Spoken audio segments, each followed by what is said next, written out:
Hello and welcome to GuyLogicGaming. My name is Temko and this is RiME. And to describe RiME in the simplest of terms would be to call it a puzzle platformer, but doing so would also be a massive injustice to this title, as it is one of the most beautiful and artistic titles I've seen in ages. From art and sound design alone, this game takes top marks in my book. It's not perfect, and we'll get into that in a second, but damn is it pretty damn good. But before we dive into gameplay, let's take a look at options and talk a little bit about PC settings, PC performance and everything related to that. Controls wise, you have rebindable keyboard controls. There's not a lot of controls in this game. Those that are available are rebindable. Xbox controller controls, also rebindable, and generic gamepad controls for some ever gamepad you might need. Pretty straightforward. Overall, nothing really strange or out of the ordinary here you might want or need.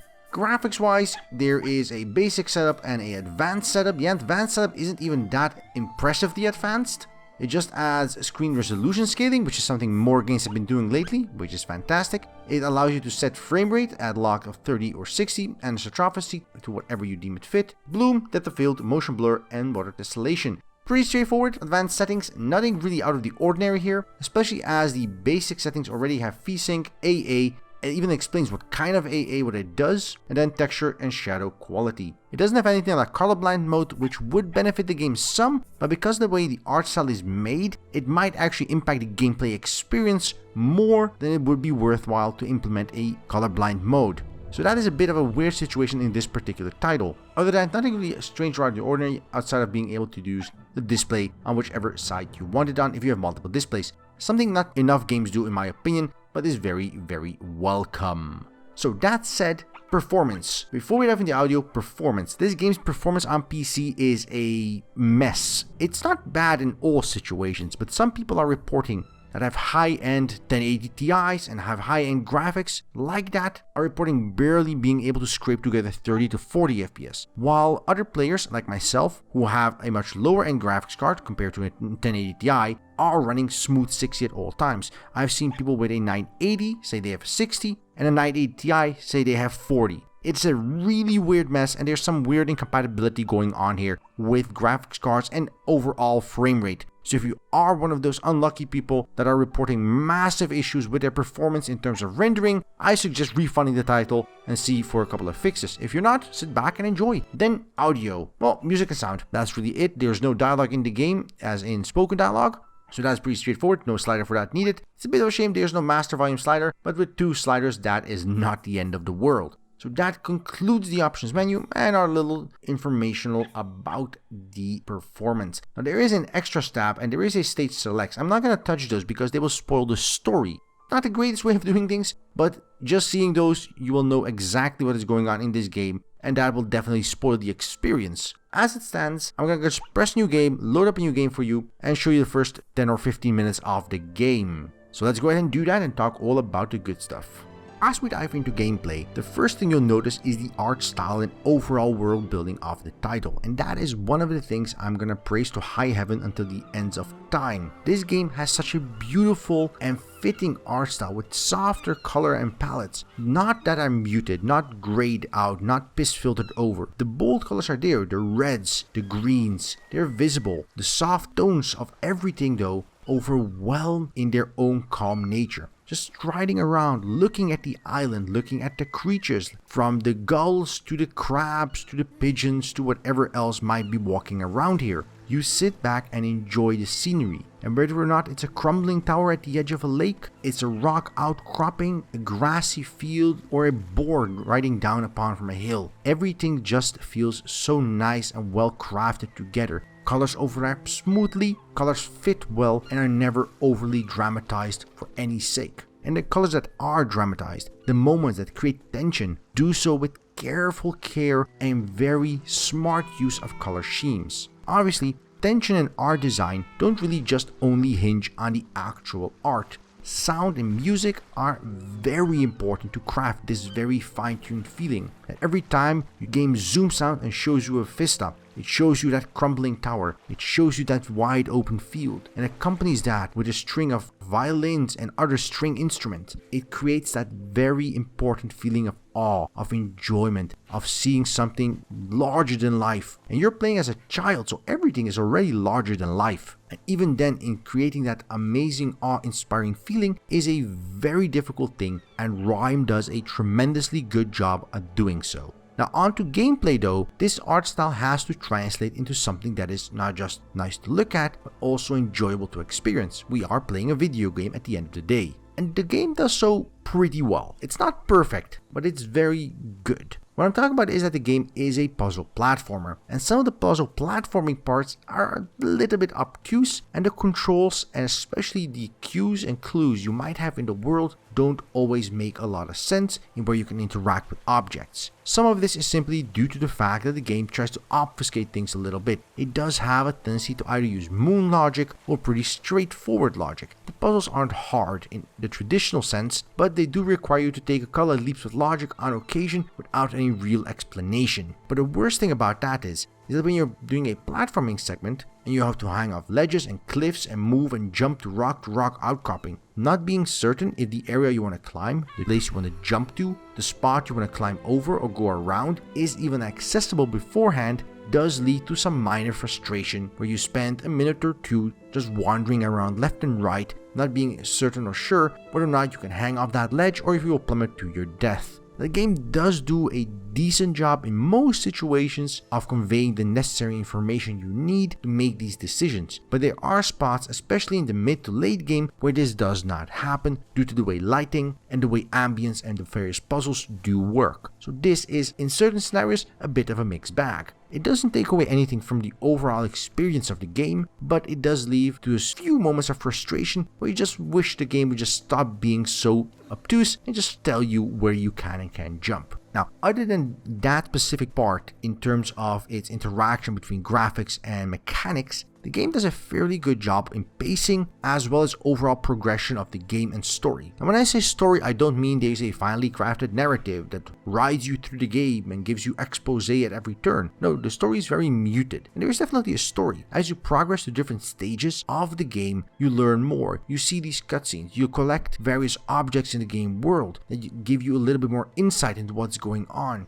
And when everything else is combined, at the end of the game, through a single cutscene, the game combines all these loose objects and everything fits to a T. And it's fairly hard to craft a very loose experience in terms of story cohesion that within a minute's time can be brought together so perfectly that I just wanted to replay it again, knowing what I know through a first replay. It's a fairly good bit of storytelling that is often overlooked in many other games, to shoving it down your face, having you experience it front-loaded, instead of having you experience everything, building that intrigue, building that desire to figure out what is going on, and having you teased with tidbits here and there, before finally giving it you everything in one final big push at the end of the title. It doesn't always work, but RiME does a decently good job of creating that level of interesting story.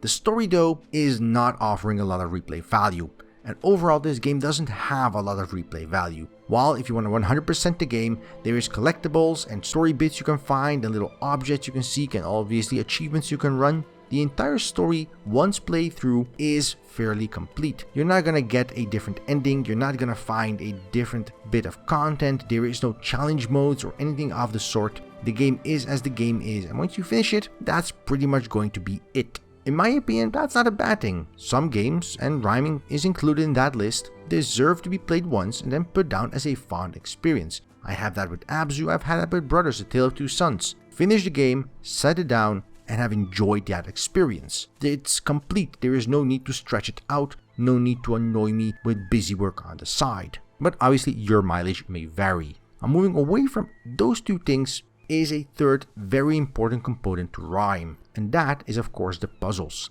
As I said earlier, the puzzles aren't particularly difficult, and this can be either a blessing or a curse depending on your gameplay preference. If you enjoy a bit harder puzzle platforming style, then RiME is gonna leave you sorely lacking. The puzzles are never hard. In all the game, the entire experience, there has not been a single puzzle where I got stuck on because of something I couldn't figure out. While the game did have you make loops and jumps in terms of moon logic, it never really had a moment where I had to figure out a logic puzzle, or when I had to move forward and think ahead a couple of steps thinking what might affect this puzzle, or I had to look for clues or anything of the sort. The puzzles you experience are there at face value, there is no extra input to them.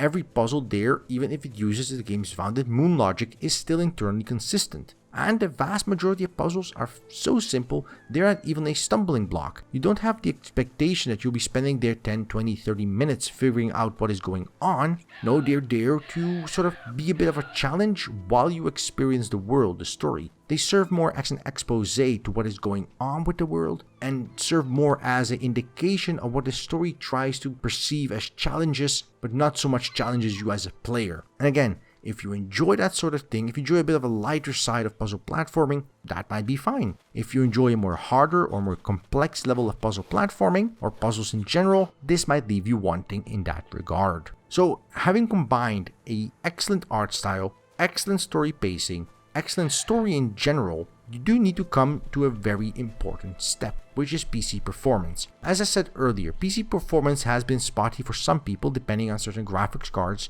and other people have made no notes about performance issues at all running smooth 60. And while I've had no real issues in regards to not being able to reach 60 FPS, the game still has some extreme fluctuations in FPS in terms of its performance. At any given time, the game may stutter, jump, cut, have massive screen tearing at any moment. It may result in the game just sort of going black for a second, cutting through terrain for a second. All these weird graphical issues that appear to be due to the performance. A good example is that at a certain moment a cutscene taking over the game dropped the FPS from 60 down to 35, up to 60, down to 40. This resulted in the cutscene sort of stuttering up on me as if it was actually having playback issues, which it wasn't. And there's more of these moments in the game where you might throw a puzzle or take a jump or look out over a vista and suddenly lose half your frame rate for a couple of seconds, and before it climbs back up once you're in a more confined area. And it is clearly an indication of just simply having a subpar PC port, and that is never a good thing.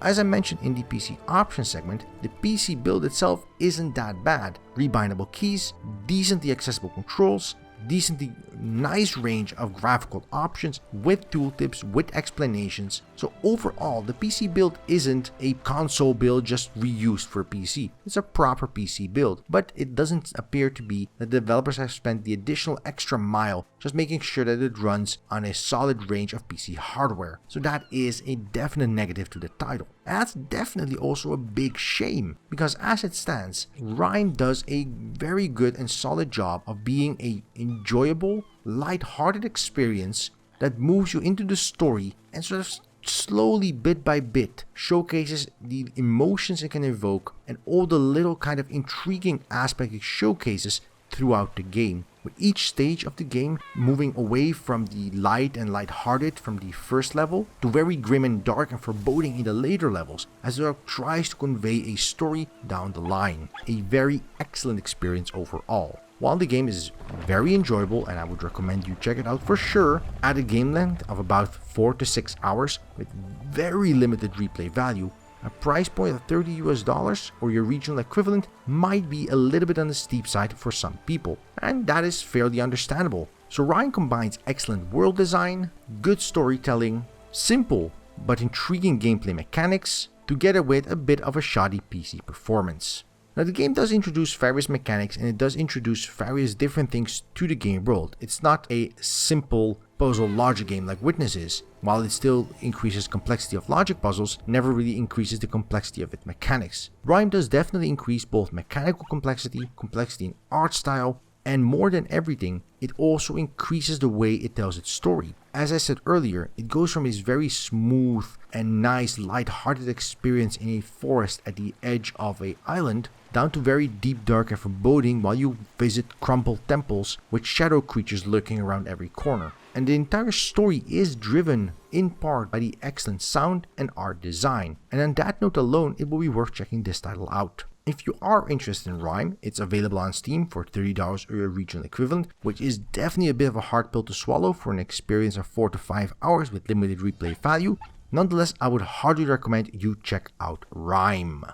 So thank you for watching. If you liked this video, press that like button down below. If you didn't like this video, there's a dislike button for exactly that purpose. And leave a comment. Tell us what you liked. Tell us what you didn't like. We want to hear back from all of you. And if you want to see more content like this on the channel, just press that subscribe button down below and we will deliver. And until then, I wish you a good day, and until next time, right here, GuyLogicGaming.